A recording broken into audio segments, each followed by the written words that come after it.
consciousness is a mirror test. It's being able to see yourself in your surroundings, being able to see and know the interconnectedness of all things. Daniel Northcott not only understood this, but he lived it, and he had a mission to share this message with the world through the magic of film. Sadly, Daniel passed away at the age of 29, and in his death, his sister, Erin, vowed to see the completion of his story through the creation of the film, Be Brave. This is Skull Babylon, and you're about to listen to a very special episode of Paradigm Shift Radio. Be Brave is a film being created that will be shared with millions of people across the world as a means to unite and inspire people with a knowing of unity, interconnectedness, and gratitude. Along with welcoming on Erin, we also welcomed on other amazing members behind the production of the film, including filmmaker and crowdfunding advisor Ian McKenzie and director Mickey Willis of Elevate Studios, a production team dedicated to helping shift consciousness. Through the conversation with Erin, we learned more about who Daniel was, both as a child and a grown man. We discussed some of the amazing synchronicities that were unfolding right in front of the eyes of the production team as they continued to work on the film, alluding to the idea that Daniel is still very much involved in helping guide this project from where he is. Daniel's story is our story, and you too can help support it, share it, and be a part of it. Check out the fundraising websites for the film Be Brave and do what you can to help raise awareness about this beautiful project. This episode of Paradigm Shift Radio had the most live listeners of any episode to date by far. Be sure to continue to check out and be a part of future episodes live every Saturday. Join us on Facebook at facebook.com/paradigmshiftradio, share this episode with your friends, and enjoy the show.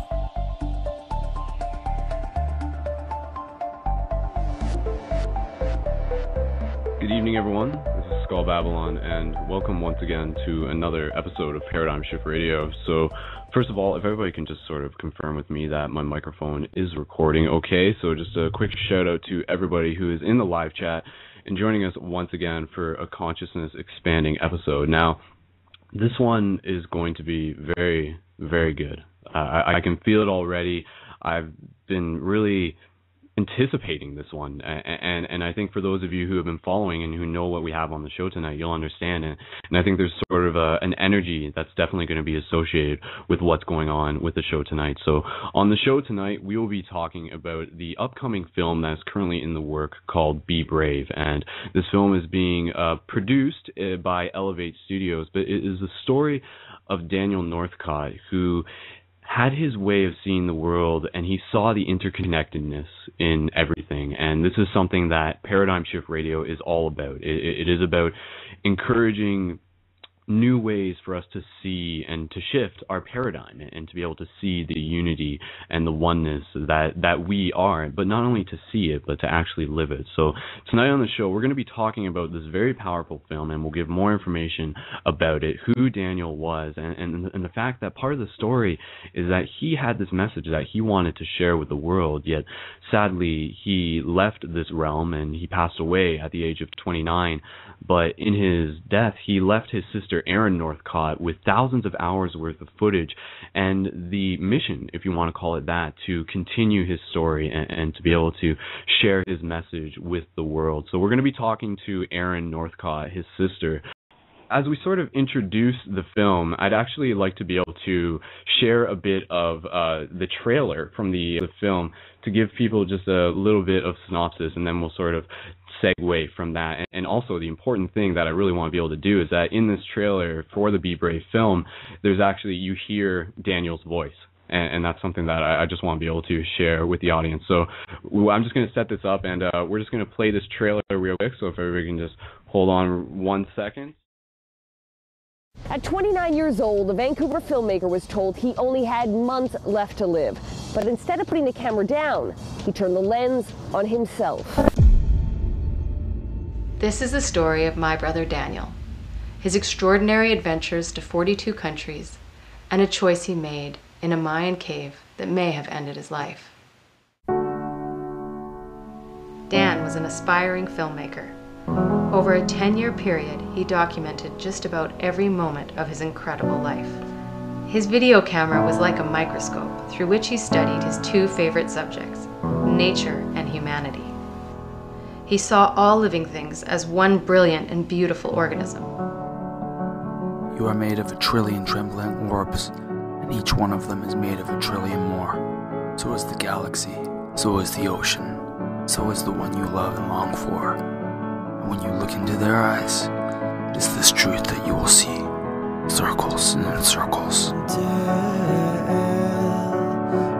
He's about 3 or 4 years old and it starts to rain.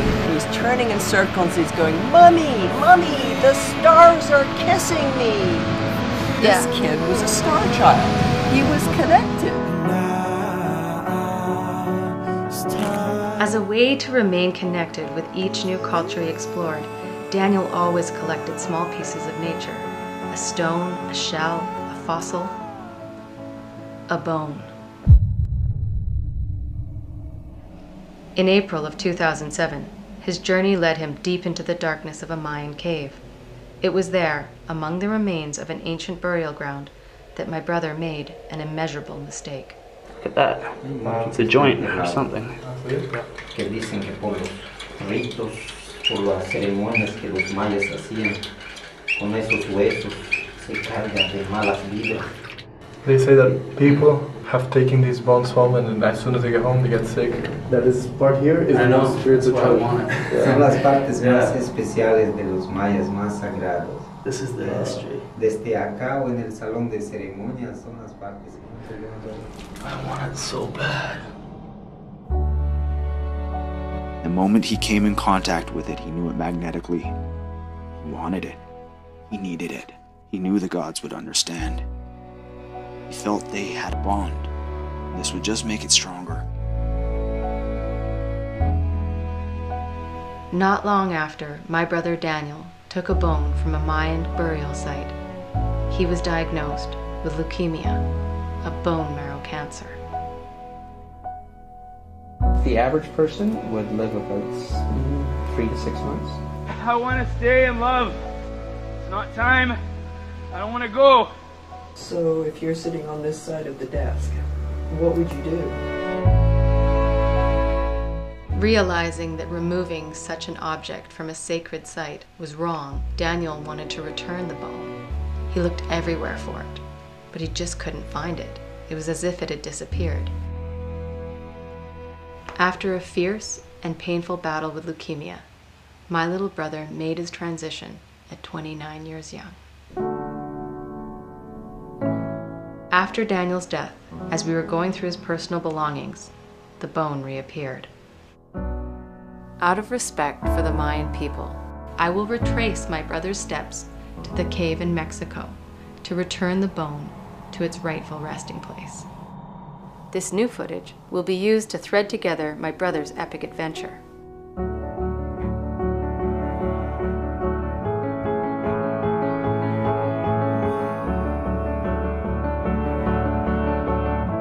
Because my brother's life was dedicated to unifying all people, I've decided to ask the world to help me make this movie. We have the perfect production company that wholeheartedly understands this project. All that's missing is you. Please share this video with everyone you know, and please donate whatever is possible for you.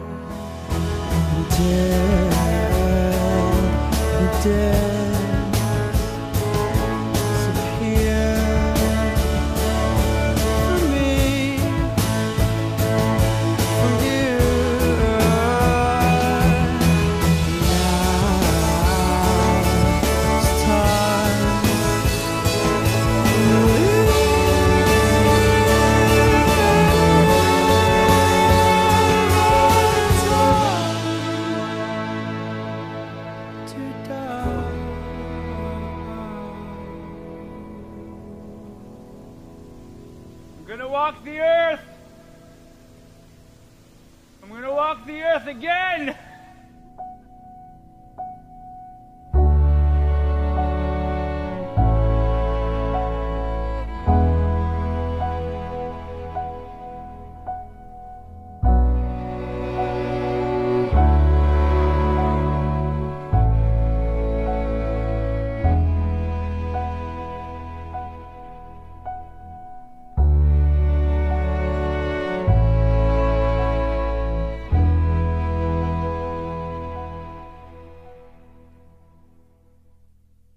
like show the fact that there's like this interconnectedness everywhere. But the sad part of the story is that he was diagnosed with leukemia at the age of 29, and now where we are is he has left you with all of this footage to continue this. And I think the title of the film, Be Brave, refers to not only Daniel's spirit, but also your spirit as well. Like, how do you feel being able to continue what your brother left you with?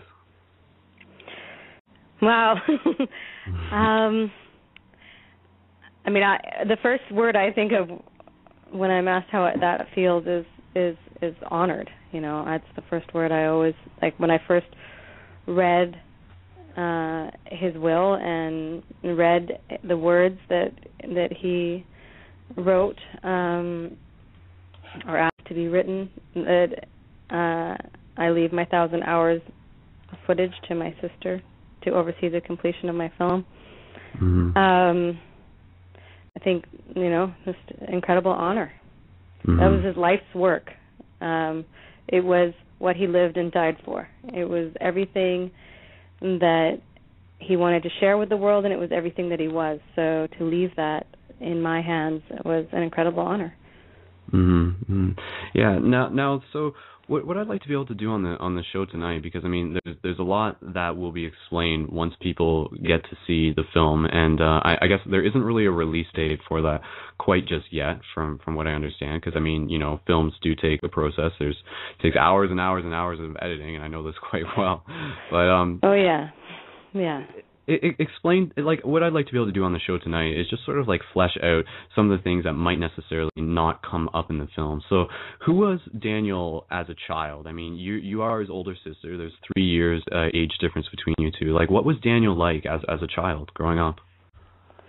Well, I think that he was a very unique child. And some things that stand out for me that would be unique is, I guess I remember being about, I'd say I was around 8 years old, and Dan was about 5. And my grandmother, she would go away once a year on these cruises and trips to here and there. And I think she was headed off to Australia, and that seemed pretty exotic to us. And there was 10 grandchildren, and all of us were asked what we wanted, and everybody wanted sort of a, you know, like a koala bear or something, or, you know, and Dan just said, oh, I just want something from the land, like I don't know, like a rock, or can you bring me some sand? And my grandmother looked at him like, I'll try, like, and that was sort of how he was throughout life. It was like he just wanted to be a part of everything, and that's why he collected so many things from all his travels. There were always like a little rock or piece of driftwood or an interesting dried seed, and that started very young. And then when he was about 8 years old, he declared he was no longer going to eat meat. He wanted to be a vegetarian. Oh, wow. And I remember my dad was a fisherman, and he, at that time, my dad had just stopped fishing and was on his way to becoming a lawyer. He was in law school, but we'd always been a pretty big fish-eating house. So my mom was like, and we really believed that we needed to eat fish, and I still eat fish. But Dan, you know, so my mom was trying to bargain with him, and she got down to the point where he agreed to eat fish sticks, because I think in his mind that was like, is that really fish? Like, you know, isn't that just some kind of variation, not really fish? And so, because I think my mom at that time was struggling to figure out what she was going to feed him. And after some time, you know, she discovered tofu and, you know, started loading on making bean burritos and that kind of stuff. And even the fish sort of fell away. And Dan became a full-fledged vegetarian because that's what he wanted when he was 8 years old. Wow, I think that actually says a lot about him right there. Just being able to make that choice to be a vegetarian at such a young age. I mean, even the whole process of eating meat is something that like I myself am like dealing with now. So I mean, to be able to make that decision at such at that age, I think that says a lot about him right there. Just being able to say like, is it necessary for us to like to be able to survive off the suffering of another creature? I mean, do we need it? It's not. Yeah, I mean, I don't know what he was thinking at that time exactly. I don't know what inspired that, and I don't know that he knew.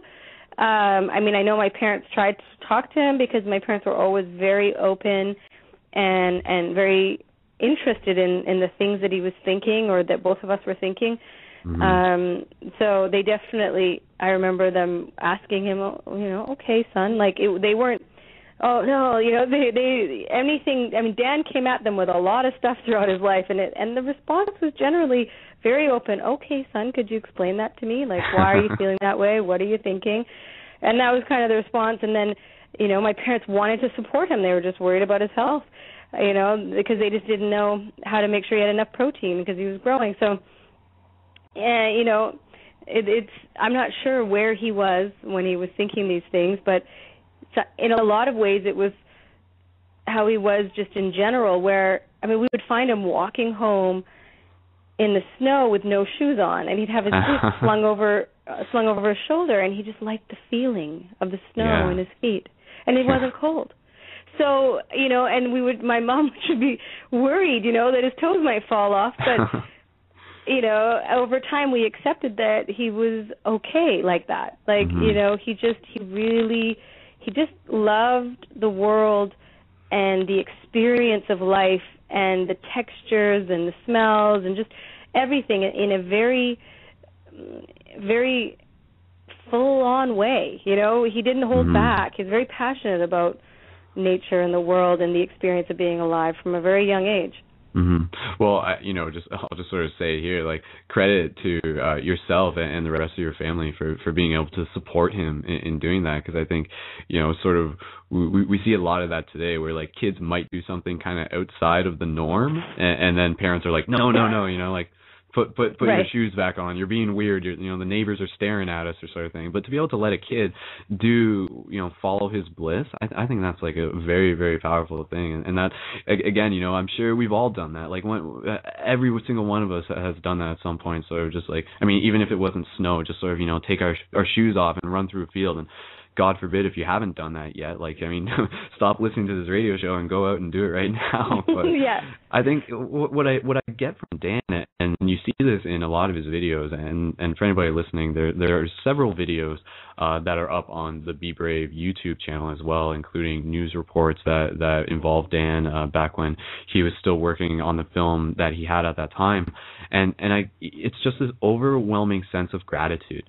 To the gratitude to simply be alive, to be in this experience, and to almost quote him, something that he said in one of the videos. He said, the miracle is walking on this earth right now. And so many of us get caught up in just like externalizing it and saying like, I want this, I want that. But to be able to, again, sort of bring it back to the now is such a key thing to do. So now I mean, not so, I want to give you a chance to sort of bounce an idea off that, but we do have Ian McKenzie who's ready to join us on air, and I know he's got a limited time on his schedule, so we'll do that. We're going to bring on Ian, and again, for those of you who, the name Ian McKenzie may actually ring a bell, and to give you a little background, Ian, I mentioned he's a filmmaker as well. There was a film that he was involved with called Occupy Love, and several of you have probably seen some of his work on YouTube. So we're going to bring Ian onto the film, and he's involved with some of the fundraising for this, and we're going to get a little bit more of a perspective on why this film is important to him as a filmmaker. So Ian, if you're ready, we're going to bring you onto the air now. Hello, Ian, you're with us. Hey, thanks for having me. Awesome. All right, cool. We got this loud and clear. So, Ian, literally just sort of like rephrase what I said. What is it about this film that you see as being so important? Well, again, like you as a filmmaker and as somebody, I think who resonated with Dan's message. I mean, I'm almost 32 myself, actually. So, and Dan and I actually grew up in the same area. the world right near Vancouver. So there's a lot here that for me, in many ways, I felt, it could have been a close friend of mine, this sharing the same passions, things like that. So on that level, I certainly connected with the project. But also, for me, what really stood out was his commitment to documenting his truth, even when that was, for instance, getting the diagnosis and understanding that, well, hey, like I might actually die, and for him to continue filming, knowing that maybe this would be, say, a gift to the future, right? So to have that level of sort of commitment, I mean, that still blows my mind. Yeah, absolutely, right? Because I mean, he was doing this. He was filming so much. He traveled the world. He went to so many countries over this period of up to almost a full decade, and then he was hit with this news. And a lot of people might just sort of be like, "Whoa, this is too real. I'm turning the camera off." But exactly. Dan kept it on, right? Like that says a lot. And that's something I think me and Aaron we'll get into a little bit more. Like he didn't know how the story was going to end at that point. Like he in his mind, like he saw that there's a very real possibility of him like having spontaneous recovery, which is something that has been documented. So yeah, I mean, like through the work that you're doing with the crowdfunding and stuff like that, like first of all, thank you for helping do that and stuff. Like what do you feel will be the benefit for more people to be able to see this film once it's released, and especially to an international audience as well? Like that's a big emphasis on this, right? Like you guys aren't just talking just Canada, like in America, you want to get this everywhere, right? Absolutely. And I mean, for me, crowdfunding, I mean, the reason I sort of ended up there in that space as well is because for Occupy Love, we crowdfunded over 80,000 ourselves. And for me, that was sort of an experiment. We didn't really know, what crowdfunding, how it really worked. We just sort of were flying by the seat of our pants. And it worked. And so what happened was I went back over our campaign and I said, well, why did it work? And I kind of studied it and looked at the things that we just did because intuitively maybe we felt that it was the right thing to do. And it blew me away just, I mean, one, that we sort of accidentally got a lot right, but at the same time, how it really was, crowdfunding represents, I believe, a new type of relationship, an economic paradigm where we can create things that aren't necessarily beholden to, often certainly in the media space, to gathering eyeballs, right? This is really what the most media that we have out there, certainly on TV, on the radio, all that is about getting a certain amount of eyeballs to then see products to sell you things. And crowdfunding for me turns out exactly the opposite, right? Which is that you, with your shared passion, you can bring people into a project that you feel will have an impact in the world and get them to, give their energy, give their time, and give their money to have this thing manifested in the world. So for me, it's really a representative of what I believe the emerging new economic paradigm. And we're not quite there yet in terms of, large-scale integrative change at that level, but I think it's coming. I mean, one of my other short films was called Sacred Economics, which was based on the work of Charles Eisenstein. Right. And he lays out a very clear path to a new economic future. And for me, any crowdfunding win is a win for all the crowdfunding projects. Yeah. Like I think it's important for a project like this to be something that is very like grassroots, for something that the community can look at and say like, hey, like I was a part of this. Like I helped bring this into fruition, so to speak. So I think, it's totally cool and it's awesome to be able to see that, to be able to like create the art that we wanted, to be able to tell our story, without having to depend on Hollywood. Like we can do this as the artist. We can tell our story. We can help tell Dan's story, and like Dan's story is like our bigger story, sort of thing. Now, Ian, just before I guess we let you go, because I know you gotta leave soon, you've been working with Aaron. You guys have been doing some videos that we've seen posted up in the last few days related to the Indiegogo campaign. What are your thoughts on Erin? I mean, obviously you've gotten to know her a little bit. Like, what do you think about her, just in what she's doing in this project? Well, she's listening, so that better say something good. I know. I'm like, wow, putting Ian on the spot. No, I'm very happy. All positive. Yeah, I'm very happy to say. I mean, I was struck immediately by her commitment and her focus on bringing this into the world, and I think it's this deep love that's clear, obviously, for her brother and for her family, but also to the message in the sense of, I mean, it's hard to carry a burden for a long time, right? And I think that often many people don't, right? They don't carry the burdens of other people because they feel that it's too much of an imposition on them and their time, and they just want to do their own thing, live their own lives. And I think that I was very struck by how Erin took on this burden in the sense of this project that Dan left her. And I think that she knows that in itself is it's shaping her own life, obviously, and at the same time, I think that, you know, as much as she really wants to see this in the world, and we will see it in the world because of her work, she's also going to be happy to put it to rest and to really say to Dan, you know, I did it, and I love you, and now I have to live my life. So I've been really impressed with Erin. Yeah, this entire project must be very cathartic for you, Erin. Is it not?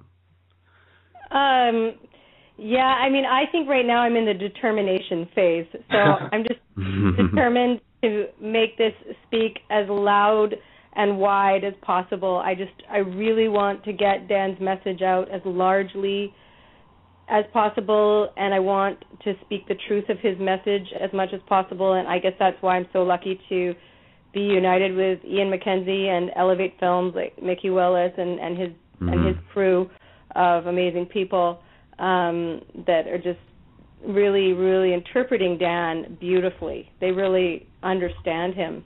Yeah. I mean, I think it's a blessing, like, to be able to do this, to be able to carry forth a promise like this. And it's funny that I call it a promise because I never promised him, but I did. There was times where I was like, don't worry about your film. You know, I've got that covered. Like, you know, just focus on healing yourself, you know. But, and my mom promised him, you know, too. She said, you know, because he worried one day near the end of his life, he said, I'm so worried that all my tapes and everything, my whole life's work is just going to end up in a storage box in the basement. And my mom said, oh, no, I promise you that won't happen, you know. So it does feel good to be on the road to that, but I will feel really good when this is being shown around the world. Yeah, and it's going to happen. You know, it's just a matter of time. So now, Ian, do you have to go? Do we have to let you go? I wouldn't mind tossing in one more little thing that struck me. I think that as Erin was talking, that I started recently also doing work with a man named Stephen Jenkinson, who's a really incredible storyteller and ceremonialist, and he does a lot of work with grief and death and dying. And he said he spent, you know, he spent hours and hours and hours by the deathbed of dying people. And he said to them, or he said from this experience, that often what we think the dying are in fear of, he said, is not true. What we often think that people are afraid of when they're dying is pain, right? We say, oh, you know, everybody says, well, when we die, I want it to be quick, right? I don't want to suffer. I don't want to have pain. And what he said is a lot of medicine now is around pain management, is what he calls it, where, you know, we take care of the pain through, say, drugs or things like that. But then he says when the pain's done, when the pain's taken care of, what's left? And he said the thing that people fear most is that they won't be carried after they're gone. Yeah. And for me, when Erin was saying that Dan, you know, this is my life's work, will it just be sitting in a locker? Right? That's the fear. Yeah. And here we have this beautiful carrying of Dan and his message after the fact. And so I think that that's the only thing I think that we can ask or that we can do in this scenario is to carry on their work and their message and in that way honoring in their life. Absolutely. Cool. All right, Ian, thank you so much for being on the show, and we'll let you go now. Is that you got to be on your way? Yeah, cool, man. Thanks so much, Ian. Hey, Erin, thank you. Again, so Ian McKenzie and his website, you can check out more of his work at IanMack, so IanMack.com, and do that. I mean, you've been working on stuff for quite some time, man, and I remember seeing it for going back to the Occupy days. So it's cool to be able to sort of cross paths like this, and especially for a project like this. So again, Ian, thank you for being here, and namaste. So. Great. Yeah, check out his website. He's amazing. Okay, I better get going here. My face is red. So. All right, guys. Thanks a lot. Cheers. Bye. There we go. Cool. All right, so make sure Blog Talk's still working okay. All right, Aaron, you're still with me? Yes, I'm here. Still with us. All right, cool. Now, we were talking about earlier. There may be another person who might be able to join us on the air, and you mentioned him earlier, Mickey from Elevate Films. And first of all, elevate.us is the website for Elevate Films, and you can check out some of their stuff there. And just to give you guys a little bit of a reference point, a lot of people have probably seen that video, Stuff New Age Girls Say, and some of you might know of Mahanomi. He does a lot of work stuff too. That's Elevate. So, I mean, it's those people who are working on this project, which is a very cool thing. So you know that they're serious about the whole, like, consciousness-raising mission that is associated with Dan's project as well. But what I was going to say is that Mickey, the director, the producer of this film, he may be joining us on the air if we can somehow get in contact with him. So for anybody who might be listening to this, who actually, like, knows Mickey personally, well worth here on air, try getting in touch with him. Like, shoot him a text, give him a call, be like, Mickey, you need to get on air for Paradigm Shift Radio, and like join in on the conversation. So Patty Universe, if you're listening, Mahanomi, if you're listening, throw a football at Mickey's house, because I know you're close enough, and try and get in touch with him and see if we can get him on air later in the show. So I think that will be exciting, because there's a big part of the story that I'd like to get into, and I know he has some interesting perspectives on it, and that's the whole idea that part of the story, and if people have watched the full trailer, it explains this. Part of the story was when Dan went to visit it was a Mayan burial site. Was that technically what it was? Aaron? No, it's a yes and no. Like there's it's a cave system. It's the largest cave system in the Yucatan, and within those caves, there's 4 small burial chambers, which are just, I mean, they're all naturally existing within the cave, but that the Mayans used as burial chambers. Mm-hmm. Okay, so what I was just going to say is part of the story is that Dan took an artifact, if we want to call it that. It was what he recognized as being a spherical bone, and Dan always had this fascination with spheres and circles, and again, if you watch in the trailer that we heard at the beginning, he said, circles within circles within circles, and this refers to his awareness of like the interconnectedness of everything. So part of the story that this whole thing and how it played out was that Dan removed this item from this site, and in the process of doing so, the people there said that to do such an act, to do such a thing, could have like very negative energy associated with it. And lo and behold, the rest of the story, as it unfolded, Dan was diagnosed with leukemia, and then this whole thing just sort of unraveled in that sense. But where Aaron picked up was that with Elevate Films is that they actually took this artifact back to the site to place it back there as part of Dan's wish. Now was this, like, did Dan express this? Did he say, like, Aaron, I want you to go take this back there? Did he say that to you? No, because at the time he wanted to take it back himself. Right. So I mean, when he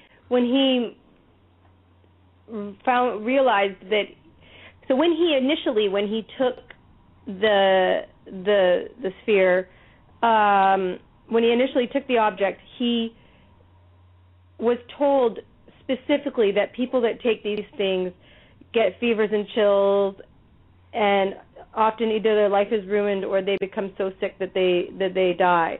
And that was on film, spoken by the Mayan guide that was taking them through this cave system. This was a very sacred place to the Mayan people. This is where they hid during the War of the Castes. They hid from the Spanish down there. It was a place that when things were all good in Mayan society, they did a lot of rituals. When things went wrong, they did rituals too, like when they wanted more rain. And so it was a very spiritual place for them and a very sacred place. It was also a place that when they considered like the womb of the earth, because you went into the earth. So Dan was warned specifically not to take anything from there, and I think he was trying to find something insignificant because it was so important to him that he takes something because he always took something. Right, he always did that, yeah. Everywhere he went. So the idea that he couldn't have anything to remind him of this place. And when you climb through these caves and through the tunnels that link the different sort of cave systems, you know, you come across a lot of different little, there's bones in there. There's human bones, you know, there's bat bones, there's stuff in there, right? There's little stones. And so I think that he didn't take that object in spite. He was warned not to take it. Right. And so, and that we later found out, according to the Mayan people, is probably why they believe he became ill, is because he was warned. Had he taken it and not been warned, it would have had a different intent. But to them, because one of their people warned him, it was, that object was still charged with the initial charge that would affect him if he took it. And so Dan, when he was sick, was trying to investigate every possible reason why he was sick. And one of the reasons that came to him shortly after he was admitted to hospital was, oh my God, that bone I took, oh my God, and I have leukemia, a bone marrow cancer. Right. Yeah. And he thought, and he told me about it. He called me to his bedside and he's like, you have to find that bone. I have it on tape. This is what it looks like. You know, please go and look through all my things and find it. And he's like, his words actually were, it's in the same box as the pot handle from Syria. You know, and I'm like, fuck. So I went on my own initially, but then after a while I realized this was way over my head, like to go through all his things, because he just had so much stuff that he'd collected. So we had a search party looking for this. We included family and friends and everyone coming to help, you know, go through all his things and his storage locker, everything. And so because he was desperate to return it, in his lifetime we did not find it. And it wasn't until 2 years later that we were unpacking my mom's stuff. My mom and Rocky, her husband, were unpacking their items from when they retired, and that's where we found the bone for the object. Yeah. Well, it's the best thing to really do was to return it, you know. Yeah. So it wasn't that Dan said, you know, you have to. It was just, I knew how badly he had wanted to return it. Yeah. So it seemed so obvious, and that compiled with Felix, his travel partner. When I told him that I found it, when Dan took it, he didn't tell Felix that he took it, because Felix lived right near the caves for 8 years. He lived in that same area, so he very much was in tune with what Dan was being told and really didn't want Dan to take it. So Dan kind of just put it in his pocket and didn't say anything. So Felix also really, it was very important to him to return it. Yeah. Well, that's pretty cool, and like we said, that is part of the story that you'll actually see in the film, is a process of you going back with the crew and bringing back that object to the site. And like I said, maybe we'll get into a little bit about that if Mickey is able to join us, but if not, we'll still get into it at some point. But just one thing that I wanted to mention, and we'll sort of bounce around a couple topics here. You know, I said this, like Dan always had like this fascination with circles. Like he saw the circles as representing like the microcosm in the macrocosm. Like he understood that. He understood that, like, you know, like how cells sort of evolve on a small scale, and like we are made up of those cells, and like we are like the cells within a universe, and it's all expansive in that sense, and we are essentially like all made up of the same thing, so to speak. So, you know, part of that interconnectedness. But what I was just going to say was, interesting synchronicity in terms of us doing the show tonight, and I'm not sure how many people actually realize this, but tonight is actually like a full moon. So, I mean, if you were to like look up at the sky right now, there is a big fat sphere floating above us. So I think that's actually like really fitting and something that I find really cool. And also, you know, like the idea that like full moons sort of help like resonate energy. I think that's really appropriate for what we're sort of talking about on the show here today. And that's actually the next topic that I'd like to get into. And this is something we sort of touched upon when we were talking off air, is this idea that Dan may not physically be with us, but he still is very much still with us on, like if you want to think about that spiritually, even we've talked about stuff on the past episodes of Paradigm Shift Radio, like how consciousness exists beyond the body, and this body is just a vehicle, and there's like higher dimensions, and from these higher dimensions you can still influence and interact and even communicate with people on this density in some way or another.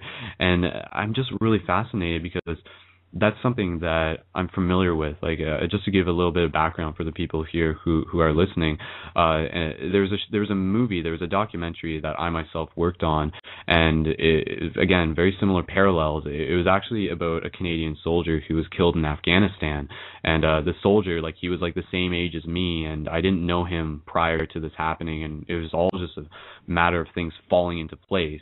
And with my own experience editing this film, and the film is called If I Should Fall, and if you go to ifishouldfall.com, there's the trailer for that as well. But my own experience through working on the editing for this film was the fact that the soldier, Mark, his name, he was still very much with me when I was like doing this whole editing process, when we were still setting up interviews. Like when I was editing, I felt like he was like on my shoulder, still like helping guide things in the right direction, helping the story unfold more. So I think what is happening here with Dan, and I think this is the amazing part of the story, and this is what makes it unique, is the fact that Dan is still very much involved with this project. Like, is this something, like, how do you feel about that, Erin? Well, I think that it's so hard to prove these things, but you can feel these things. Like, you can feel the closeness, and you can feel sometimes there's things that make me go, like his favorite numbers will pop up right at the moment I'm trying to make a decision, or I'll see signs that make me feel like he's approving of something. And I think that I think there's so much we don't know, and whether we are just a soul that remains in that same soul but just without a body, or whether we actually become a big part of a collective unit of souls that are, it's so hard to know. But I definitely do feel very close to Dan as I do this, and I'm getting to know him in a different way. As I go through his footage, and as I have to, as people ask me thought-provoking questions about him, and I do hear that definitely Mickey Willis has said a few times that he's really felt like Dan's with him on this, and there's been times where we've wanted to upload a movie or like a clip of his or something, and it hasn't been maybe the music wasn't what Dan wanted or something like that. And we just couldn't upload it, and then we put it to a music that Dan liked, and all of a sudden just uploads like easily. So there's these things, and you don't know what's controlling it, but the mystery is beautiful unto itself.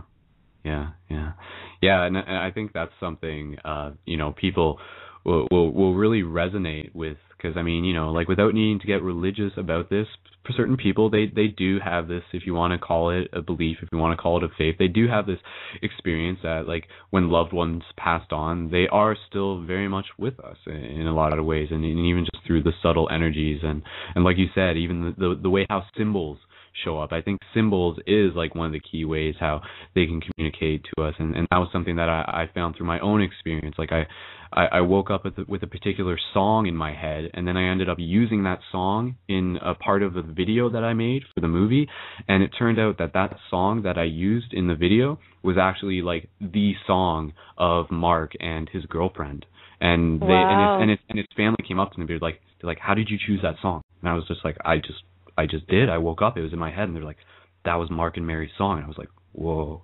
And like, it was like, just like, you could like at that moment, I was just like, you can just sort of feel it, and just like, okay, like something's going on here and stuff, right? So I mean, we have that opportunity, and I mean, I don't really want to get like too personal about it and stuff. But I mean, even within dreams, there's a lot of opportunity to sort of communicate with loved ones within dreams. Now, staying inside of your comfort zone, like, have you dreamt much about Dan since he's passed on? Oh, absolutely. I definitely have. I've had, I mean, the dreams have been, I would say, mostly processing dreams, where I'm processing the loss of him. Mm-hmm. So I'm not sure that I'm being communicated to as much as I'm processing. Like, I have a lot of dreams. They've kind of dissipated in the last year or so, but I used to have a lot of dreams where I was in a panic trying to find him, or he turned into like a gnome and we lost him, or different things, or where he looked very sick in my dream and I was trying to save him, or, you know, so working through a lot of emotion around wishing that I could have somehow saved him, or the loss of him, not being able to find him, and wishing that he was still here with me, I think have been the majority of my dreams. I haven't had dreams particular to the film as much as I have just, I do feel that Dan is very connected to the people of Elevate, Mickey and Akira and, you know, Chris, and I do think that they really are getting to know him through his footage, and I know that there's times where they've said they really feel his presence, much like what you described, where they just felt, oh, this is the right song, or they just had this experience where it felt like they were being told to do something a certain way, and there's definitely a constant flow of love that is happening towards this film through them, and I think that could be Dan's love for the world channeling through them, because there's a lot of love going into this project. Absolutely, yeah. And again, from, you know, personal experience, like when you're editing is such an interesting channel for energy to sort of be able to flow through you, and you add in those right cues, and things just seem to sync up, and you look back and you're like, wow, I can't imagine that happening any other way. Like, in theory, the film that those people at Elevate are working on right now, one way of looking at this is the fact that it's already done. It's just a matter of themselves lining up with that reality and moving themselves through it. So, I mean, you can, you know, people listening, take that metaphor and apply it to your own life in whatever way you need. But seriously, editing a film is a really magical thing, and especially with your working with footage, something so personal like what Dan has graciously given us, and we are so happy to share. Now, I'd just like to remind everyone who's listening to the show, part of the fact of putting the show together is to tell this story, but also to encourage you, the audience, to get involved with the funding campaign for this. So if you haven't yet, or even after you've done listening to the show, check out the Indiegogo page. So again, indiegogo.com/be-brave, or go to facebook.com/bebravemovie, and donate if you can, because every single bit definitely helps towards creating this project, and not only creating it, but being able to share it, and to be able to share the message of what it represents, and that is unity, but not only understanding unity, but being able to live it as well. And we were talking about this off air, like, and we'll probably bring around this a little bit more, but Dan wants people to understand unity in the same way that right now we know that the world is round. He wants people to understand the interconnectedness of everything in the same way. Like, you can prove it with the science, and we are doing this more and more each day, but to have that common understanding, I think that is something that we're moving closer towards, and Dan sensed this. He understood it as well, and he lived it. So right now we're actually going to bring on Mickey. We do have him in the queue, so let's do that. Mickey is the, I believe, director and also producer, executive producer, would be one of the multiple titles. But Mickey is, again, with Elevate. So elevate.us is the website, and we're going to bring him on, and we'll just go from there. So Mickey, if you're ready, we're going to bring you onto the air now. I'm ready. There we go. Hey, Mickey, you're with us. You can. Hey, Hi, thank you so Mickey. much. Hi, Aaron. You're doing a great job. I've been listening to the whole show. Awesome. Thanks. Yeah, I've been stuck in the queue sending text messages back and forth saying, "Let me out." All right. Well, yeah, we got great you. Show. Thanks, Thank you. Mickey. Thank you. I'm actually in Santa Barbara right now. I'm in the middle of watching a premiere of another amazing Canadian filmmaker, Rob Stewart, who did Sharkwater, and premiering his new film Revolution right now, and he's a good friend. Cool. And so as I'm listening to the show, I'm in the back of the theater actually watching stuff about being interconnected in cells and all of this stuff going on. So it's just it's an exciting time to be in the world of film right now. Very cool, very cool. All right, so now, Mickey, I'll just sort of ask you almost the same question that I asked Ian when we had him on earlier. Why do you feel that a film like this is something that is deemed so important by your team at Elevate to be able to share it with the world? What is it about this story that you see as so important? Well, it's just really an incredible opportunity for all of us to speak into all of our life missions, really. The film is an amalgam of everything that is most dear to us. You know, the subject of interconnectedness, of course, and singularity. Also wrapped within a very intriguing mystery that will appeal to the mainstream audiences. You know, that we've been involved in transformational media for a long time, and our objective is always, you know, how do we create films that cross the bridge, you know, beyond the choir into the people that are just looking for some good entertainment and give them a little dose of higher learning at the same time. And this film is an incredible vehicle for that. What Dan's created and what unfolded for us in front of our cameras in Mexico was, you know, that in itself just it took the plot to the next level, really, so many more dimensions beyond what we knew where the story was going to go. And so we really have a very commercial, appealing, beautiful mystery that unfolds in front of the camera, laced with very, very deep and profound, very important ancient wisdom and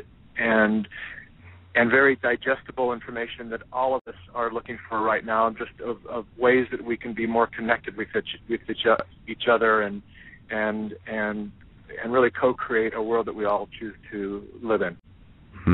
Yeah, now you mentioned there are some aspects to the film that will definitely, you know, I think it will create a hook for the audience, and actually be able to want to set this up now, because I referred to it earlier, and we'll get more into the whole fact of you guys going back to the Mayan site.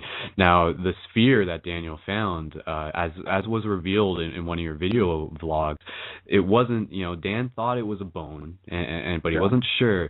But as you guys found out, but have yet to reveal, it wasn't a bone, and in fact was something so much more meaningful that in a lot of ways helped tie together the whole picture. So, I mean, without, again, like, you know, there's no spoilers here, so for people, if they want to find out what that object was, you're going to have to watch the film for yourself.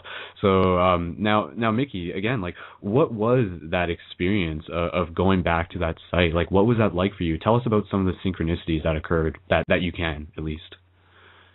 Well, you know, we were, as everyone went into the chamber, I stayed at the sacrificial place where a lot of the bodies were actually sacrificed and then taken deeper into the burial chamber. I stayed at the sacrificial location with Tanya, Aaron's mother, Dan's mother, because I had a very deep intuition that something was going to unfold that would be very, very important. And Tanya and I have been connected through lifetimes. It's really hard to explain, but we have a very deep connection. And the moment we met and she came to Ojai and looked into my eyes, she just started crying. And it's hard for me to explain how much I love her. And I felt like it was so important that we had some really profound, intimate, alone time. So I stayed at this particular place. And what ended up unfolding, we didn't fully know until 2 days ago. And I haven't even told you this, Aaron. It was pretty miraculous. As we were going through footage, our editor, Chris Bradley, had headphones on, and I'm working with our other editor, Akira Chan, and we're on the other side of the room. And Chris just goes, "Oh my God!" And he takes off his headphones and he spins around in his chair, and he said, "What was happening inside the chamber? Tanya was speaking about as if she was watching a monitor of what was happening, literally channeling the information that we were learning in the chamber. She was speaking about when you were interviewing her, and And he said, this is just going to intercut so perfectly. It's going to be hard to believe that this was not something that was coached or set up, because she was literally coming up with, you know, some philosophies of what she felt that the object was, and what Dan was thinking, and the love for her daughter and for her son, and how hard it is to lose a child, and all of these things. I have a 1.5-year-old baby, so she was speaking to me, knowing that I'm a new parent, and just really speaking from her heart about, you know, such intimate subjects as this, and it just turns out that everything she was speaking about was almost in perfect sync, and I bet if we had stopwatches to measure it, that it was probably in perfect sync with what was going on inside the actual chamber itself. Wow. And so it's, and all of these things, you know, just continue to unfold, really, truly magical. As I was listening to the show, you know, Aaron was speaking into how much Dan does seem to make appearances in many, many ways, and we feel his presence. And one of the other very incredible things that happened, again, while the group was making the return of this object into the chamber itself, was we had propped open a computer screen, and to prepare for when the group came out, we wanted to show the guide some of the old footage that Dan shot 4 years ago, just to really have him see himself on the video and see if he remembered these moments. And when we popped open the video, and I clicked on the first file that I could find randomly out of 200 files or so, the image popped up on the screen, and it was, if you picture this, I hope I describe it enough so that the listeners can understand what I'm saying. When the screen opened up, the image that was on the screen was exactly the image we were standing there looking at in real life. So the camera 4 years ago that was shooting outward and looking outside of the cave just so happens to be where I set this computer down. And I opened it up, and right away we went, oh my God, wow. This is the exact location where this was shot from. And then we pushed play, and now Dan always operated his own cameras, and it was and so we see someone way in the distance up on a rock, and we figured, oh, that must be Felix. But then we heard him yell back in perfect English, and we said, no, that's Dan way over there, and he's operating the camera. And then Felix answered with his accent, and we said, oh, Felix is operating the camera. And then Dan comes running down the hill, and he runs right up to the camera, which we're looking at on this video screen, and starts talking to us. It was the most surreal moment I've ever had in production, where the lines between reality, past, present, and future, and all of that, we kept glancing off the computer screen to look up, because we were confused as to in what time zone is this happening, and where are we right now? And Dan started speaking to us through this technology, and it was really quite something I'll never forget. Yeah, no, it's when we start working with things like technology and stuff, it's amazing to sort of see the magic that can really be opened up to. It's pretty amazing. That's a really great story, Mickey, and I'm sure there are plenty of other moments where you just sort of had to step back and just say, is this really happening? All the time. This is beyond, beyond coincidence, which sort of goes into the whole point, is that everything kind of happens for a reason, which is why things happen as they were, and why even right now we're here in this moment being able to share this story, because kind of what I said, Dan's story is a catalyst for the bigger story, for this shift in consciousness which is occurring, and it's just people becoming more aware. Consciousness is synonymous for awareness in a lot of ways, and it's more people being able to see that in so many ways. And I'll just mention this now for anybody who's interested. Daniel actually wrote an essay about the Mayan calendar in December 21st, 2012, and I'll post that into the show notes and check that out, because that's something where you can actually read some of his own words, and I know there's a particular sort of theory that Dan talked about in that essay, and I actually haven't read it for myself, but that's something that or rather, Mickey, I'll just sort of let you feel is there something you would like to say, a message that you would like to say in relation to this film, perhaps another part of the story that you just want to add to? Well, geez, so much that. Yeah, there's so much.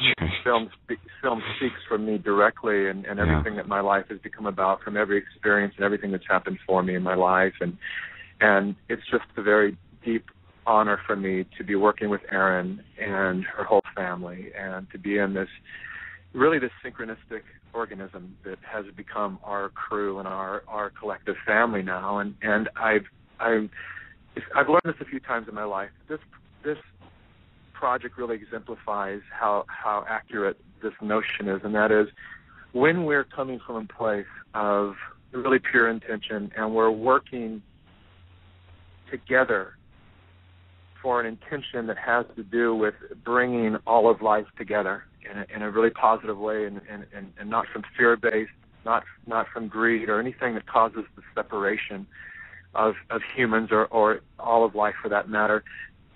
We're giving these clues that we're on the right path. It's really like crumbs in the path.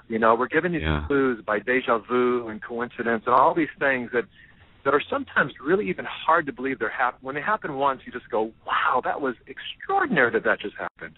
But when they happen all the time, like many times in a day, you start to say, what's going on here? There's something happening here that's really powerful, and we really can't ignore it. And that's been a great gift for me, because anytime any of my old human habits kick in of wanting to control something or wanting to fix something, I just sit back and I go, all I have to do is allow. Mm-hmm. It's a great metaphor for life. All I really have to do is to allow this to come through. It's not really me. It's so much bigger than me. I'm not really directing this project. I don't know what or who is, but I just have to be the steward of this, of the energy that's coming through me, as Erin is with her, as Ian is with him, and all the rest of the team, to allow this to come to life as one organism, as cells within the organism, to bear life to the whole, and remember that we're supported all the way through this, and magic happens when we're in that place. Totally. And I think, again, for anybody who's listening with this, there is a very practical message that is being expressed here through the story. And like you said, it is being able to allow things to flow, to, be water, so to speak, and to just that process. There is, our higher selves, if you want to think about it that way, and it has this path sort of set ahead of us. And if we always have the free will to sort of go against it. So, like Mickey, at any point you could use your free will and just say, you know what, I'm just going to leave town and screw this project. But no, you are aligned with that path, and you're committed to it. And I think everybody has a role to play in this film, in the same way that everybody has a role to play in their immediate life and in the lives of others. Now, I'd just like to get into one thing, because it's interesting. There's another hook to this film that I'd like to sort of set up. And again, so there's that spear that Dan found in the Mayan site, and we thought it was a bone, but it turns out it's something very much more meaningful. But again, you have to wait till the film comes out to actually find out what that is. Now there was another part, and it had to actually do with Dan, his last words, because this is something me and Erin actually talked about. So Erin, do you want to just sort of set that up for us and tell us a little bit about that? Well, as we were being told, the Mayan people that were guiding us on the return of the object, when we came to the discovery of what the object was, Felix was very close to Dan, and I had shared with him what Dan's last words were. Felix and I both, just our jaws dropped. We clenched our hands onto each other's backs, just like, what? And then it was an explosive moment for us that I think definitely the most life-changing moment I've ever had, because if you're not a believer, you will be when you for real. When you see the correlation between the object and Dan's last words, this is something to see. And again, we were sort of talking about, Dan was fairly coherent up until, you know, those last couple days. But you said those last words at the time when he said them, you were just like, what? Like, what? You know, you had to like go out of the room and write it down. Like, yeah. I mean, no, he had been coherent. I mean, nothing he said didn't make sense to me except the last words. So Dan, in the last 10 hours of his life, he did go in and out of, like, he would notice that I was there lying next to him, and he'd say, oh, you know, and he'd talk to me a little bit. And then he would go back into kind of a dream state where he was talking, and I was told this was how it was going to happen. And I'd kind of experienced something similar with my grandmother when I stayed with her during her last hours. And then he would see people in the room, but it was all it made perfect sense to me. He was talking about people that he really knew and loved, and he was seeing them in his mind, and he was discussing them, like our sister Nancy, Leticia, like just like a woman that was very, very close to him since high school, and he was talking to them. And then when his last words came, it was the only thing that didn't make sense. So I knew there was something to it, and as soon as I knew that he had fully passed on, and that I'd really held him and been there with him, and that my mom and I were both there on either side of him when he actually passed, and I just looked at her and I said, I'm sorry, I have to go write that. I have to go write what he just said down. I can't. I didn't want to just leave her, and I knew she was in shock, but I had to go and write it down. So I left the room and went and wrote it on a sticky pad, which I still have, a sticky note. Mm-hmm. Yeah, and you know what? I'll just say it now. Shout out to your mother. Shout out to your mother and Daniel's mother, Tanya, because I think she's a big part of this story too, and I know that we do see a fair amount of her in the film. So I'm sure once she gets a chance to listen to this episode, just on behalf of myself and to everybody who's listening, thank you for being Daniel's mother and for being a part of the story. I think that's very, very cool. So that she's on a plane right now flying. So.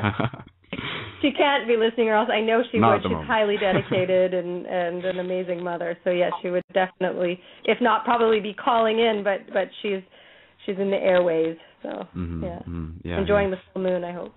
Absolutely, yeah, she's probably got a good view of it. So now there's another again sort of an interesting synchronicity, so to speak here, that I actually just became aware of earlier today, and this is sort of new news to Mickey as well, because I mean, you know, like I at this point, getting a chance to talk to you, Aaron, getting a chance to talk to you, Mickey, I feel really attached to this project. I mean, I'm doing this for a purpose, and I want to be able to like help with the Indiegogo campaign as much as I can, and to actually like I didn't my donation to the Indiegogo campaign was using the promote feature on Facebook so that more people would be able to find out about this show. So for every, you know, I spent about $35 on promotions, but those $35, for those of you listening, let's follow through with it, you know, like that $35 and tell people, you know, that this is something Mickey talks about and Ian talks about. Like, tell even 10 people, and then tell those people to tell 10 people, and then suddenly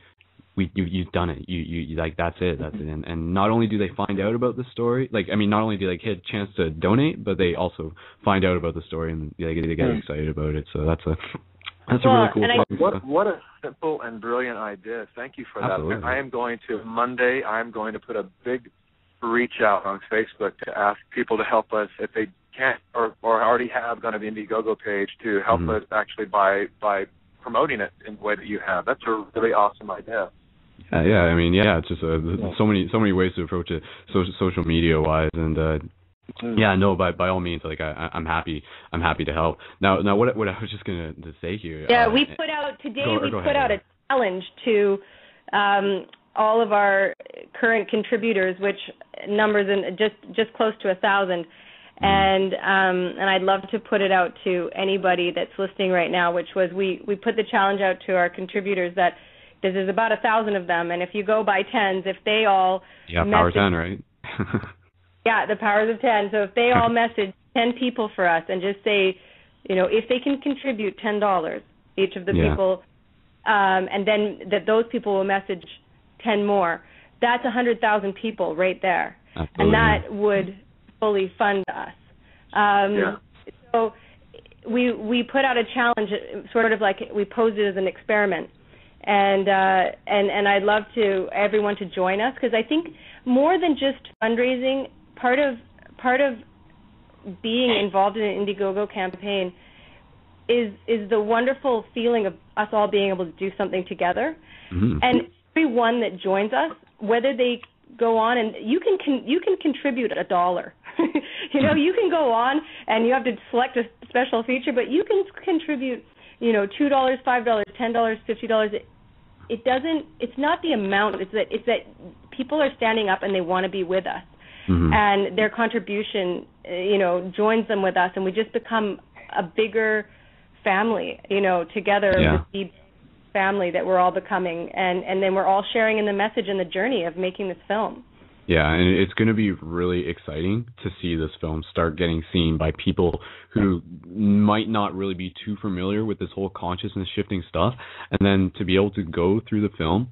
And I mean, the film is going to be a very visceral experience for people watching it. Like, people are going to open up their hearts in the process. Like, people are going to have emotions that might have been sitting with them for quite some time are going to come to the surface, and they're going to be crying because they're both happy and yet sad at the same time. And that's going to be such a real thing for people to experience, and that's what we need more of. And that's the power of art. I mean, you know, for like, as a filmmaker, I've experienced this. I try to do this as much as I can, and that's exactly what I see happening with this story here. So, Mickey, good job, man. This is an excellent project, and I think you are the right person to be behind it. You know, like, again, like, can you imagine? Yeah, can you imagine someone else doing it? Like, no, of course it's going to be Mickey. So, thank you for that.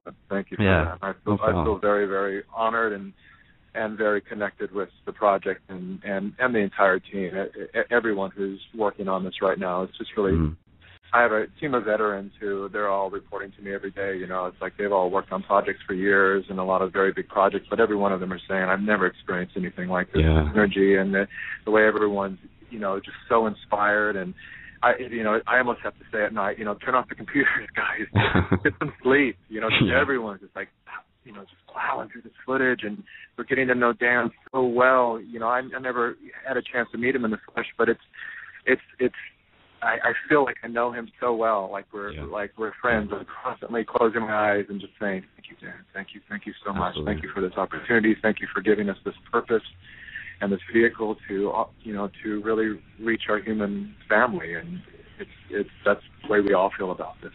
Yeah, absolutely. I think, and again, just kind of referring back to my own experience with the film I did, If I Should Fall, like, that was the thing that people said after watching that film. They felt that they knew Mark, like, and that's what people are going to get when they go through this film. Like, you're going to go through this film and you're going to come out of it and you're going to feel like Dan was that friend of yours. Like, he was your friend, and you knew him.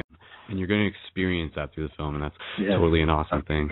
So now, what I was going to say, the synchronicity, because I sort of like segued myself and started talking about the Indiegogo stuff. What I was going to say, it's just an interesting synchronicity that I found out about. After Dan passed away, he was actually buried in a cemetery in Victoria, off of in British Columbia, and first of all, he had a green burial, meaning they shrouded him in cloth and they buried him, and he was in an unmarked plot out in the forest. So, you know, and that was something very particular that, you know, meant something to him to be able to be buried, like, in the forest, you know, obviously. But the interesting thing that I want to mention here is that Dan is actually buried in the same cemetery as my grandfather.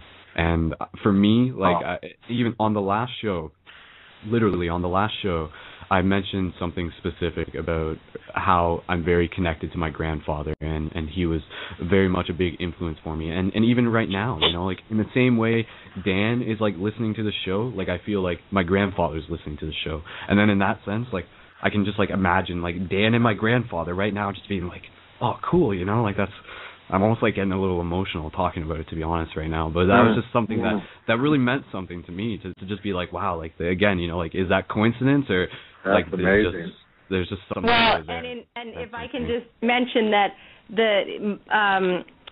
what you're experiencing is something that we experienced the day we went to bury Dan. We we went in to discuss with the grave, like I guess like the office that the burial ground is in, and they said, "Are these your relatives?" And Dan's great grandfather is buried there too, and we didn't even know it. So it's in the same. I mean, Dan is not inside that burial ground. He's in the sort of greenbelt forest just behind it, and with a green burial, you're not allowed, like you had said, you're not allowed to mark a grave. It's supposed to be just that you return to nature, and so the trees and everything just kind of grow back over the plot. Yeah. Yeah. But yeah. so there you go, another interconnectedness. Absolutely, yeah. So that's pretty cool. Now, I'll just sort of plant this idea now. Mickey, you probably heard, every show we do a group meditation. Would you be interested in leading our group meditation this show? I would love to, sure. Yeah? Okay, cool. You're not like too busy at the movie theater and stuff like that? Like, are you going to be able to sit down and meditate where you are in your end? Well, that, is the gift of meditation, is you should be able to do it anywhere. As long as you're not driving. So. Mick, I've been lucky enough to be around when Mickey's led a meditation, and it was definitely one of my very favorite moments. He's a very good leader. Thank you, Aaron. Thank you. Yeah. Is this something we do right now on the show? Well, we'll do it in about 10 minutes. So I just wanted to give you a heads up on that. So yeah. No, I think that'd be really cool. So now, okay, just as we sort of move things a little bit forward here, what I'd actually like to be able to sort of do with the last little bit of the show, because this show, I mean, we could literally talk about this as long as we wanted to, so to speak. But what I'd actually like to do is, after the meditation, I'd like to be able to give the people listening to the show a chance to call in, and we may have Aaron and Mickey still with us. I don't know. I haven't fully decided. But what I'd like to be able to do, I'd like to be able to ask the community the question of what unity and interconnectedness means to them. And I think that's something that, everybody's sort of got their own perspective on it, which is a very interesting thing. So, but that is the theme that I feel is just like resonating through this entire episode. So I think that would be just something really cool, because, Dan had his own way of explaining the interconnectedness. Like me and Aaron were talking, one of his favorite books is The Sacred Balance by David Suzuki, and Dan was very interested in the science side, and he saw that. He saw the science of the interconnectedness. The fact that the trees growing up out of the ground are like the same trees in the veins in our arm, and the whole microcosm, macrocosm, it's all one and the same, and the ripples that we can create even right now at this moment will like ripple out like beyond like what we can even perceive at this moment. So for the people listening, just keep that in mind, and you can call into Skype. You can call into the show using Skype the way you normally would. So on the Blog Talk Show page, scroll up to the top and you'll see a Skype icon next to the call host number. And press that, and then you'll be able to get into our queue. And also, if you want, you can call in with a regular phone. So you can either call in now or just wait until we get through the meditation. But again, just sort of think about, what does unity mean to you? What does interconnectedness mean to you? I think that would just sort of be an interesting thing to be able to get other people's voices in this. Because I think, that's what, as much as, like I said, as much as this is Dan's story, it's what we do with it. How do we continue Dan's story? Because we are that story. This is a story about the human experience and the whole coming into awareness. So I think that's a really cool thing. Now, before we move into the meditation, Mickey or Aaron, what else do you feel that there is to Dan that people should know about, or that you would just like to be able to share with them? Whether it be either maybe like a funny story, like I think actually that might be a good question. Like, Aaron, do you have maybe like a funny story either from your childhood between you and Dan that you'd be willing to share?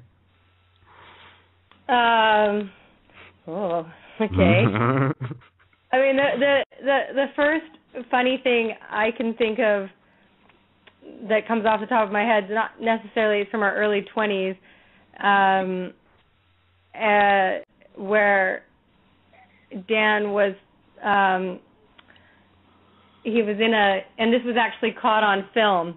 He was just learning to be an English teacher in Taiwan, and he was very nervous and very sweet. And And so he was working with a classroom full of 3-year-olds, and he was trying to get them to be more involved in the class. So he instead of, because they were all sitting in a circle, and he wanted to get them to be interactive, so he was sort of doing I think sort of like some kind of a song, and they wanted them to all jump around the room. And there was this moment, and I hope this can be pictured because, you can't see it, but there was this moment where he's jumping and he's holding this little 3-year-old in his arms, and as he's jumping, his bum hits the 3-year-old behind him, and it kind of caused a domino effect. Now, no one was hurt, but just catching that on film and just seeing him do the recovery of, he immediately trying to, put down the one child he's holding and go comfort the other child, and just, it was a great moment to witness. Yeah, that's a funny story, and I think it's those little quirky moments that will always sort of be with us that we hold on to and cherish. So now Mickey, is there anything that you feel that you would like to mention in regards to who was Dan? What do people need to know about him or this film? Who was? Say that again. Who was? Yeah. Just who is Dan? Without people Dan, having seen. sorry, Yeah. The line. Yeah, and I imagine Mickey's getting to know him in a whole new way. So I'm so curious too. To you, who is Dan? Well, Dan was an extraordinary young man, and he still is in many ways, because we really do carry on the legacy for each other. And when I was listening to the show earlier, and it was mentioned that we can inherit burdens in a certain way. The flip side of that is also, Dan has left a gift, and it's really a purpose for so many people that will become a purpose for millions of people. And so, more than it is really a burden, it's been this incredible legacy and purpose, reason to live really for so many people, to really focus everything that we've been working so hard on, to now put all of our love and energy into one project that will clearly be more than this film. It's going to be a narrative film and many other things that will spin from this. I'm certain of that. But who Dan was is really a reflection of all of us, the essence of really what we are. It was a young man who made a choice not to get caught up in all of the distractions of life, and just become the typical citizen that's doing, working on just the maintenance of their life and barely getting by, and focused his energy and his attention, his valuable attention, on what matters most, and did a miraculous job at staying focused on that and dedicating his life to exploring that. And, for a lot of us, we have peak moments, where we'll get so caught up in life and consumerism and everything that we think is important, appearance and all of this. And then we have peak moments where something just shakes us out of that. Mine happened standing on the rubble of the Trade Center, something that big for me to go, hey, wait a second, what's really important now in life? And we all have those moments, and we start to feel unified with all that is. There's very few experiences in this human experience that there's a commonality that bonds us all. And when we have these kind of unified mystic experiences, we all come out of it with the same story. No matter what language we speak, we all come out of it saying everything was perfect and divine, and we're all connected, and we start to realize that nothing has ever happened to us, that everything has happened for us, that we're right on our path, that it's never too late. All these great, incredible teachings come to us from that experience. And Dan was a very curious young man who stayed in that zone as much as he could, and that is a really big thing to do. And not only did he stay in that zone, but he filmed it, which almost no one does, and which is why what we have in value, media-wise, is so epic. Because he actually just kept the cameras rolling to see, let's film this process of evolution. Let's see what people, let's spy on their behavior and my behavior, and let's really look at the inner workings of this human organism to discover really, and to remember really, who and what we are and why we've come here together. And I really respect him for that and love him for that. Oh, very nice. So I think, yeah, so, you know, with what you said, like this experience, like some of the common terms come to mind. You know, we say namaste, you know, the divine light within me honors and respects and sees the light within you, which is something more people are sort of working into the vernacular and not only saying it, but actually meaning it. And we also have other terms, you know, like maybe not everyone's familiar with this, but like Ubuntu, which is a saying, and it means like I am because you are. And we have like the other term, which is Ilakash Alaken, which more people are hearing as well. You know, like it's just like I am another you, and these and are, that's a Mayan term. Exactly, you know, that's a cool thing. That's going to be used in this movie most definitely.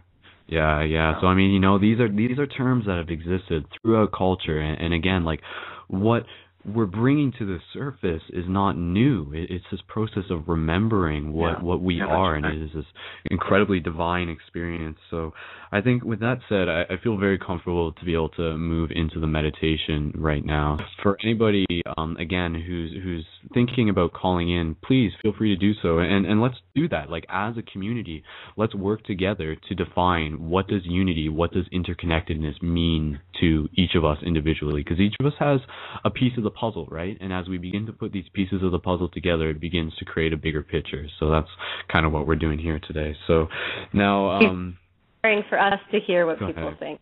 No, it's and it gives us a chance to listen, right? We want to be able to listen with the intent to understand. So be more of that listening practice as well. So now, Mickey, the way how we do this meditation, it's quite simple. We'll leave the microphone to you, and then you'll do your thing, and we'll have an audio track that we will play. So what you'll be doing, you'll be leading us up, walking us, getting us comfortable, saying whatever you need to say, whatever your heart tells you to say. And then when you're ready, just tell me to cue the music. Just say, Brendan, cue the music. And then I'll play that, and then that plays for a little bit. And then we'll bring you back onto the air as the music fades out to bring people back. And then we'll continue the conversation from there. So is that okay? Any questions? Absolutely. There? And give me a little bit of how long? Yeah, I'll be able to communicate with you. So you'll okay, good. And during the musical part, do you want me to keep guiding it through there, or we go silent for that? It will be silent. Yeah, it will be silent for that part. So yeah. Okay. But yeah, no, I think, you know, like I said, this episode, out of all the Paradigm Shift episodes that we've done up to this point, because each one sort of has a different vibe to it. Like this one is really something special. So this meditation is really going to be something special. So again, to everybody listening to this, just open your heart and allow the process to unfold. So Aaron, I'm going to mute your microphone, and then we'll bring you back onto the air after the meditation. Is that okay? Yeah, that's great. Cool. Okay, so I'm just going to mute you for now. So, Mickey, I'm going to mute myself, and then it's just going to be you. And again, just say, like, you know, Brendan, play the music, and then we'll go from there. So, all good? Okay. You got it. Thank you. All right. So, everyone who's present at this moment, listening to this broadcast, let's close our eyes, wherever you are, unless you're driving, please. Close your eyes and take some deep breaths. And bring all of your attention, your focus, to your breath. Pay close attention to the texture of your breath, how your breath feels as it's entering and exiting your body.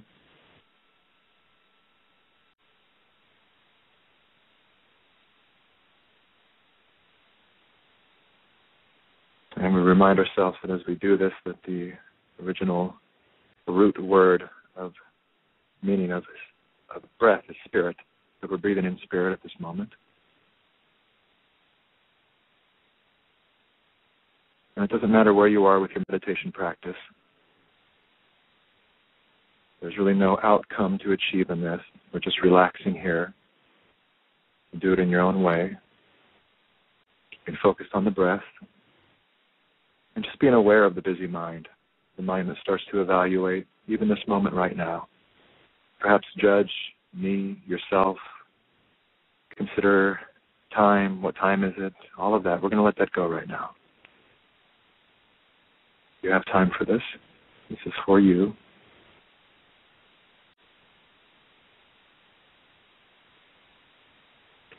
Now we're going to draw our attention being our most valuable commodity, really. It's something that advertisers pay trillions of dollars a year to capture our attention. So we're going to do this to become masters of our attention. where we focus our attention. It's like the rudder of a ship. It determines the outcome, what continent we land on. So we're going to get our ship back on course here by focusing our attention to the cells of our bodies. The 100 trillion plus cells within our bodies, these little orbs, these little circles. Breathing life, imagining all these hundreds of trillions of cells actually breathing themselves, breathing. Now these cells have come into your body to actually give you life. And as you've seen under a microscope, they often cling to each other and to the sides, and they stop flowing because we've lost contact with the command of our life and the direction of our life. We get confused and scattered with what we think we need to be doing and what society tells us we need to be doing, and we fall off of our path, our birthright path. When we line up with that, the cells begin to move in the direction of our life. That's why they came into to your body. So we're breathing that life and that spirit and reconnecting with the reason that you're alive in this moment right now, the gratitude for your life in this moment right now. As you're breathing into these cells of your body, you imagine these cells lighting up. Hundreds of trillions of cells lighting up, igniting, coming to life simply because you're paying attention to them right now. They thought you forgot about them. Breathing that new life of your ancient and infinite purpose, filling these cells, spark to life, illuminate like grids of cities, and a city turning on one block at a time, lighting up your whole body, and vibrating with a very powerful and important frequency of yes. Not maybe, not tomorrow, but yes, right now. Saying yes to your life, yes to your reason, yes to who you are, exactly who you are. Nothing to fix, nowhere to get, no other person to be but you right now. Perfect divine instrument that you are. Breathe into that knowing and allow whatever you're inspired to remember through this meditation to come to you.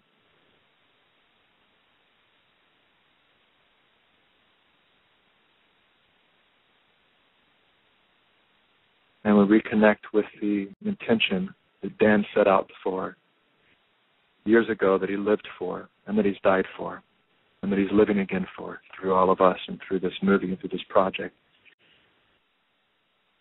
To reunite our human family, first from the inside out, reuniting ourselves, with the source that is our lives, the purpose that is our life, and letting a ripple effect and exponentially reconnect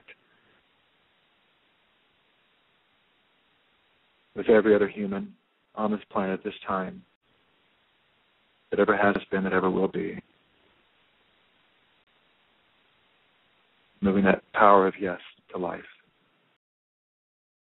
At 29 years old, the Vancouver filmmaker was told he only had months left to live. But instead of putting the camera down, he turned the lens on himself.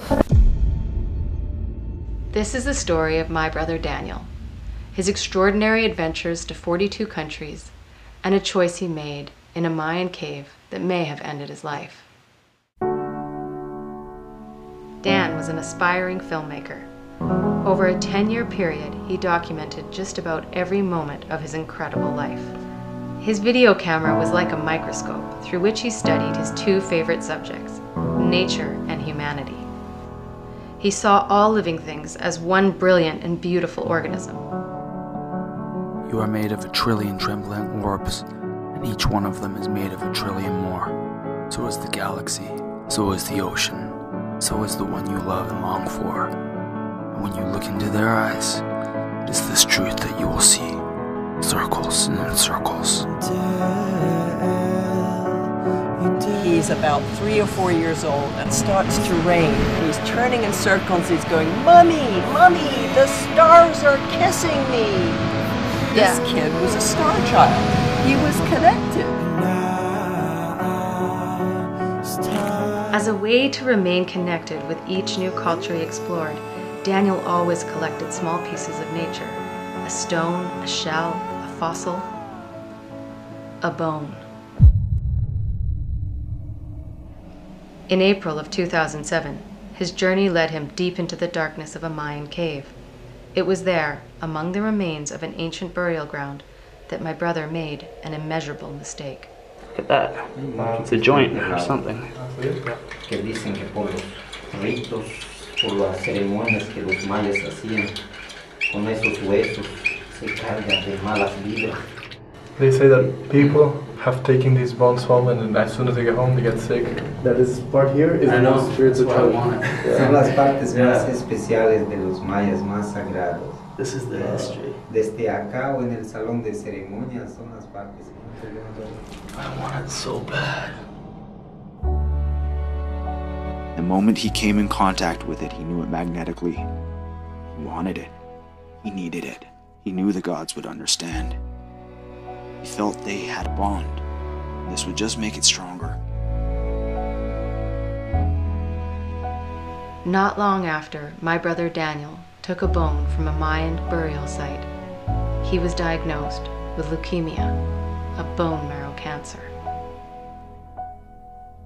The average person would live about 3 to 6 months. I want to stay in love. It's not time. I don't want to go. So if you're sitting on this side of the desk, what would you do?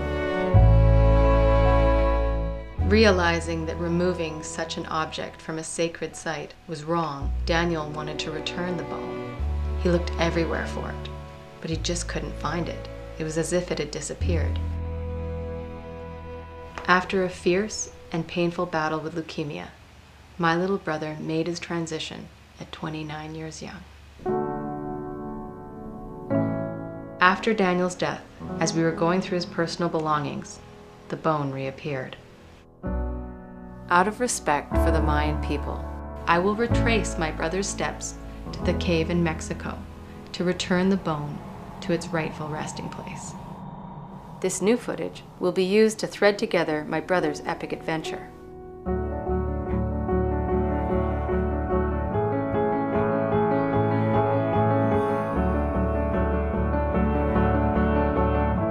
Because my brother's life was dedicated to unifying all people, I've decided to ask the world to help me make this movie. We have the perfect production company that wholeheartedly understands this project. All that's missing is you. Please share this video with everyone you know, and please donate whatever is possible for you.